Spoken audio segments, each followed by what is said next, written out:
Dulu waktu saya kecil ada sebuah penjual lauk. Ketika kami membeli lauk di tempat tersebut, beliau menanyakan hal yang tidak kita duga, hal yang receh, hal yang ditanyakan oleh pedagang yang tidak kita ketahui latar pendidikannya seperti apa. Tetapi pertanyaan tersebut menggelitik otak kita.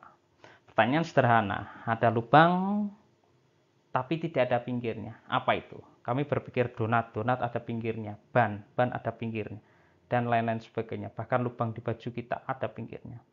Kemudian kita menyerah dan beliau juga akhirnya menjawab jagat atau alam semesta. Setidaknya hingga hari ini kita tidak tahu pasti di mana lokasi pinggir dari alam semesta itu. Dugaan-dugaan dan teori-teori muncul, tetapi kita tidak tahu pasti di mana pinggirnya. Baik, kita jelajahi alam semesta hingga subatomik. Sebenarnya seberapa luas alam semesta itu dan seberapa kecil atomik itu, skala atom. Alam semesta dari jarak 10 billion light years atau 10 miliar tahun kecepatan cahaya sangat banyak, terdiri dari banyak bintang, galaksi, dan lain-lain sebagainya. Kemudian kita kita zoom hingga 1 miliar tahun, hingga 100.000 tahun, dan seterusnya. Ada banyak bintang, galaksi, ada kita menuju ke planet kita, yaitu bumi. Nah, kita ketika masuk ke bumi, kita arahkan hingga kecil lagi, kita ketemu dengan seseorang, kita lihat matanya, kita masuk ke matanya. Di dalamnya ada iris, ada pupil, ada retina, kita masuk ke retinanya coba. Kemudian di dalamnya ada sel darah, kita masuk lagi ke sel darahnya. Kita berbesar lagi, di dalamnya ada kromosom, ada DNA yang ukurannya sangat kecil. Kemudian di dalamnya ada sekelompok atom. Kita misal ambil oksigennya saja, ada banyak elektron ya di oksigen, ya ada. Kemudian kita masuk ke ruang hampa di atom itu, dan kita akhirnya menuju ke satu titik, yaitu proton dan neutron yang merupakan penyusun inti atom.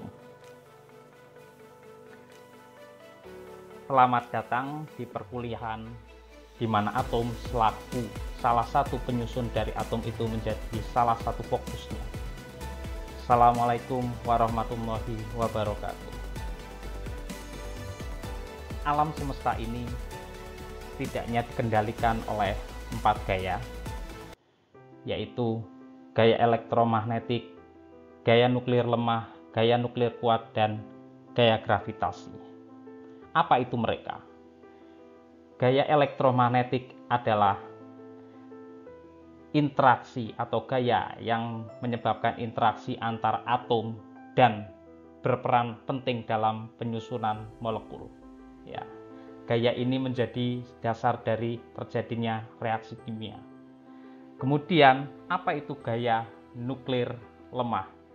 Jika kita menonton ya, film Oppenheimer, atau kita tahu sejarah pengeboman Hiroshima dan Nagasaki, maka kita tahu bahwa reaksi yang terjadi adalah reaksi fisi atau reaksi pemecahan satu atom menjadi atom-atom lain yang lebih kecil. Nah, itu menghasilkan energi yang besar. Nah, gaya antar itu adalah gaya nuklir lemah. Bayangkan, gaya nuklir lemah saja sebegitu dahsyatnya.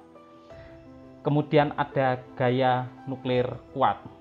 Gaya nuklir kuat itu adalah sebaliknya dari reaksi fisi yang tadi saya sampaikan terkait nuklir lemah, yaitu atom-atom kecil bergabung menjadi atom yang lebih besar. Misalnya hidrogen dan hidrogen lainnya menjadi helium. Nah, kemudian saat bergabung itu menghasilkan energi yang luar biasa besar.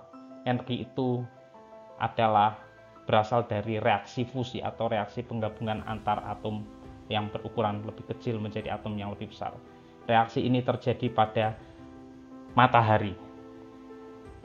Kemudian gaya berikutnya adalah gaya gravitasi, yaitu gaya yang menyebabkan pergerakan antar satelit, planet, bintang, galaksi, dan lain-lain sebagainya. Nah, pada mata kuliah elektrokimia ini kita akan membahas salah satunya adalah terkait ikatan kimia dan lain-lain sebagainya yang dipengaruhi oleh gaya elektromagnetik. Baik, kita kembali pada atom. Atom adalah penyusun yang penyusun molekul menjadi yang lebih besar dan lain-lain sebagainya.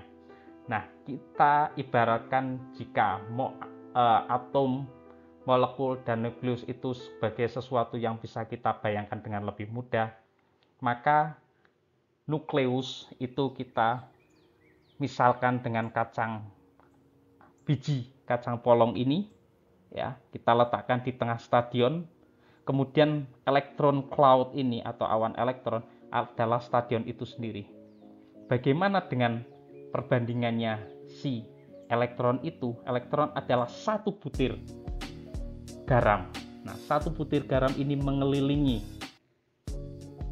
nukleus, ya kadang di sini, kadang di sana, dan lain-lain sebagainya seperti gambaran ini. Jadi posisinya itu bergerak terus, dia nggak pernah lelah muter di sekitar nukleus. Jadi muter di sini. Bayangkan jika dia posisinya ada di pojok sini, maka sisi lain adalah ruang kosong. Jika di pojok lain, maka sisi lain adalah ruang kosong, dan seterusnya. Artinya 99% dari inti atom, dari atom itu sendiri sebenarnya adalah ruang hampa. Artinya tubuh kita yang tersusun dari sangat banyak atom, sebenarnya 99%-nya ruang hampa. Kemudian apa yang akan kita sombongkan dari tubuh kita yang sebenarnya terdiri dari 99% ruang hampa? Iblis saja terlempar dari surga karena kesombongannya, apalagi kita yang belum pernah mencicipi surga. Menariknya, tetapi 99% ruang hampa itu bisa bergabung satu sama lain dan tertata rapi menjadi makhluk misalnya seperti manusia yang berakal dan memiliki keinginan. Rabbana ma khalaqta hadza batila. Ya Tuhan, tiada Engkau ciptakan semua ini dengan sia-sia.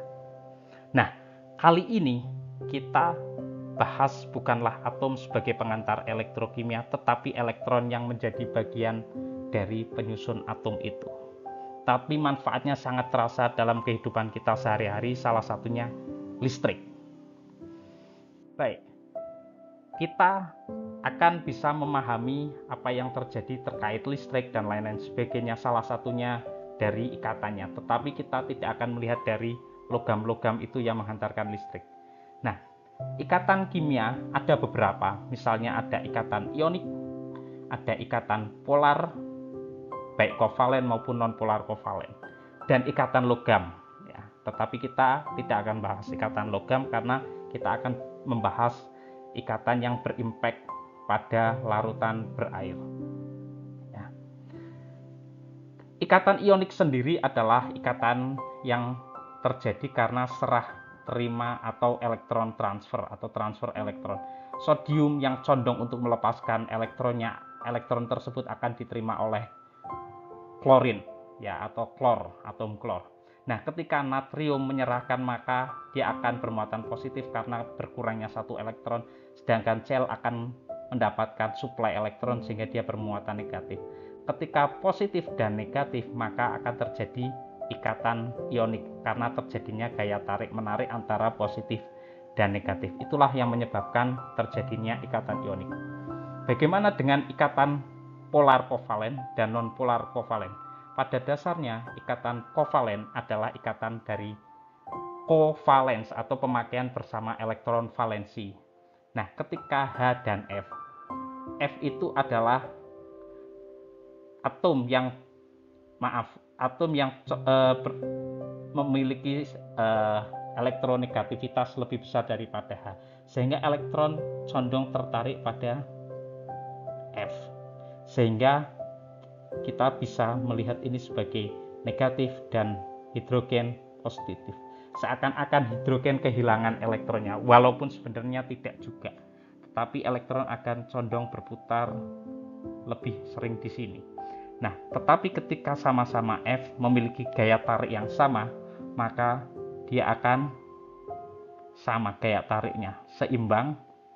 Nah, sehingga dia bersifat non-polar.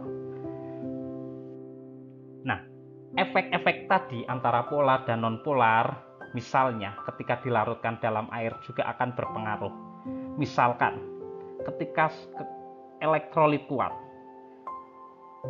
ada senyawa yang dimasukkan ke dalamnya, misalkan sodium hidroksida atau NaOH, maka dia akan terurai sempurna. Ya, padahal ini ikatan kovalen tetapi polar. Ikatan ionik. Sedangkan sodium klorida atau NaCl ini biasa kita temukan dalam kehidupan sehari-hari, yaitu garam dapur. Jika dimasukkan dalam air maka dia akan terurai menjadi Na+ dan Cl-. Dia akan menghantarkan listrik sangat baik. Jadi elektrolit yang sangat kuat. HCl, ya, asam klorida, ya, asam yang ada di lambung kita, meskipun dia kovalen tetapi dia kovalen polar sehingga akan terurai sempurna. Berbeda ekstrimnya misalnya dengan yang non elektrolit, yaitu garam, alkohol, minyak. Jika dimasukkan dalam air mereka tidak akan terurai senyawanya sehingga dia tidak akan bisa menghantarkan listrik. Ya, dia tetap akan berbentuk molekulnya meskipun dapat terlarut.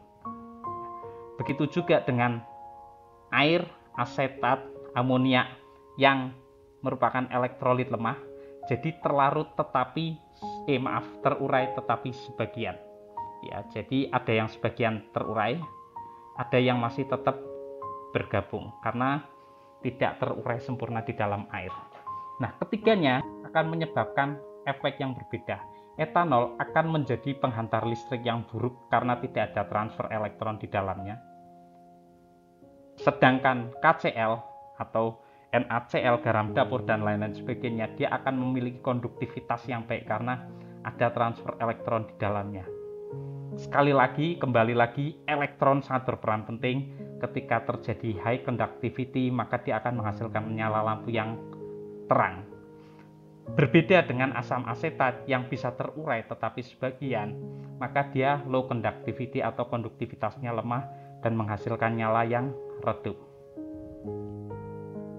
Itu saja. Kemudian kita beralih pada elektrokimia. Apa sih elektrokimia? Elektrokimia berasal dari kedua kata, yaitu elektro yang bersinggungan dengan elektron yang kita asosiasikan dalam kehidupan sehari-hari sebagai listrik, dan kimia, chemistry. Nah, ketika kaitan keduanya maka menjadi kajian yang sangat indah dan menarik, yaitu kajian elektrokimia, yaitu ilmu yang membahas kaitan antara kimia dan listrik. Listrik bisa menghasilkan reaksi kimia dan begitu juga reaksi kimia juga bisa menghasilkan listrik, misalnya baterai, misalnya aki dan lain-lain sebagainya. Itulah kajian yang akan kita kaji dalam bidang elektrokimia. Itu saja, terima kasih. Matur nuwun. Sampai jumpa minggu depan. Wassalamualaikum warahmatullahi wabarakatuh.